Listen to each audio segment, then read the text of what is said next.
Today we'll talk about how can you enable turn on to change your mode on your Talkie app. We're going to figure out the solution or know how you can do that on your app.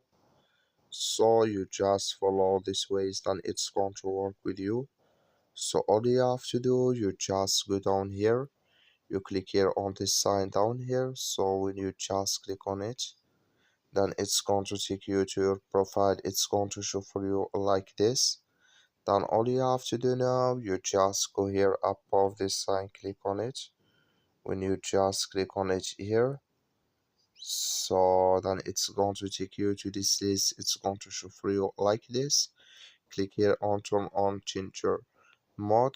Just click on it here, and here set your password. I'm going to add this password here for example. Then you confirm it again. So I'm going to add it again here. I think it's run with my password. So in here you add another password, and here it's going to enable with you to change your mode like you see now. That's all you have to do. Thank you for watching. Don't forget to support us by liking and subscribe.